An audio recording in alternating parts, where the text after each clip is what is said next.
प्रणाम साथियों, मैं योगी अरुणानंद मुनि आप सभी का हार्दिक स्वागत करता हूं और मैं आशा करता हूं कि आप सभी कुशल मंगल हैं।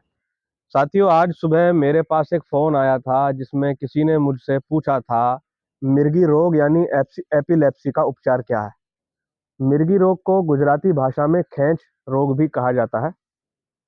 इसमें मरीज को बार-बार दौरे आते हैं।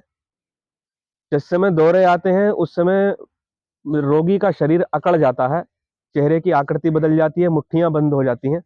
और कुछ देर के लिए रोगी संज्ञा शून्य हो जाता है। जब उस दौरे के बाद रोगी वापस लौटता है तो कुछ देर के लिए वो आस-पास के लोगों को पहचानने से इनकार कर देता है। यानी कि कुछ देर के लिए उसके अंदर मेमोरी लॉस हो जाता है। कुछ देर तक वो पहचान नहीं पाता। दूसरा, कुछ-कुछ रोगियों में यह भी देखने में आता है कि बहुत ज़्यादा क्रोध रोगियों को आता है। मैंने एक केस ऐसा भी देखा था जिसमें एक बच्चा नाराज़ होकर अपने घर से भाग जाता था और उसको ये मालूम नहीं चलता था कि वो कहाँ जा रहा है। साथियों, जब बार-बार दौरे आएँ, तभी उस दौरे को मिर्गी की संज्ञा दी जाती है। दौरे कई कारण से आ सकते हैं, किसी के दिमाग में चोट लगी हो, रक्त का प्रवाह यानी ब्लड का सर्कुलेशन ब्रेन में कम हो गया हो या अन्य कोई कई कारण हो सकते हैं। लेकिन एक से अधिक बार अगर दौरे आने लगें तो समझ लीजिए मिर्गी का रोग उस व्यक्ति को हो गया है। यह एक प्रकार का तंत्रिका तंत्र का डिसऑर्डर है, यानी कि हमारे न्यूरोलॉजिकल ये प्रॉब्लम है, जो अनेक लोगों में हो जाती है। और सबसे बड़ा दुखदाई बात यह है कि अगर वो मरीज अकेला है और कहीं बेहोश होकर गिर जाए, तो उसकी कई बार मृत्यु भी हो जाती है। ऐसे व्यक्ति को सामान्य होने में कुछ देर का समय लगता है। मैं आज आपको आयुर्वेद का एक ऐसा तरीका बताने जा रहा हूँ, जिससे यह रोग धीरे-धीरे कम होता हुआ समाप्त हो जाता है। और यह जो आयुर्वेद का फ़ॉर्मूला है, ब्रिटिश टाइम में आयुर्वेद के एक महान वैद्य हुए थे, जिनका नाम था नारायण दत्त शर्मा और वो उत्तर प्रदेश के मेरठ में रहा करते थे।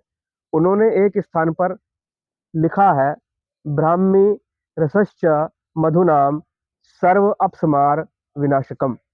अर्थात ब्राह्मी का जो पौधा होता है, उसमें अगर आप मधु अर्थात हनी मिलाकर, यानी कि ब्राह्मी के रस में थोड़ा-सा मधु मिलाकर अगर उस मरीज को दें, तो धीरे-धीरे उसका मिर्गी का रोग खत्म होता चला जाता है। अगर आप नर्सरी में जाएँगे, और नर्सरी भी कौन-सी, जो कि मेडिकल प्लांट्स रखती है या नॉर्मल पौधे भी कुछ लोग रखते हैं, तो आप उनसे जाकर बोलना कि हमको ब्राह्मी का पौधा दे दीजिए। ब्राह्मी का जो पौधा है उसको अलग-अलग भाषा में, अलग-अलग राज्यों में अलग-अलग नामों से पुकारा जाता है। तो आप केवल वहाँ पर जाकर बोल देना ब्राह्मी का पौधा। इस समय मैं गुजरात के सूरत शहर में बैठा हुआ हूँ। एक व्यक्ति पौधा खरीद कर लाया था, तो पौधा भी ज़्यादा महँगा नहीं आता, ₹35 का एक पौधा आता है। उसको आप बो देंगे तो वो धीरे-धीरे फैलता चला जाता है।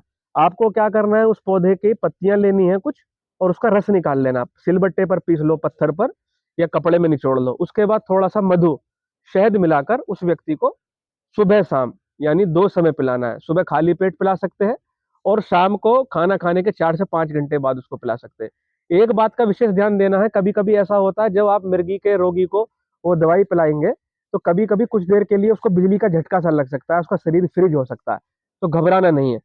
और ये दौरा एकदम से कम नहीं होगा। ऐसा नहीं आज ही आपने दवाई दी तो कल ही उसको परिणाम आ गया। ऐसा हो सकता है दवाई ये औषधि देने के बाद उसको 4 से 5 दिन बाद दौरा आए। वो दौरे का जो टाइम ड्यूरेशन वो बढ़ता चला जाएगा। पहले रोज़-रोज़ दौरा आता था या हर 2-3 दिन पर दौरा आता था, तो उसमें गैप होना शुरू होगा।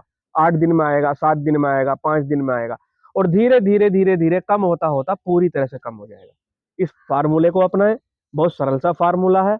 साथियों, वीडियो पसंद आया हो तो वीडियो को लाइक करना, शेयर करना, चैनल को सब्सक्राइब करना, ताकि ऐसे और भी वीडियो आपको देखने को मिलते रहें। मैं आपके मंगल की कामना करता हूँ। प्रणाम।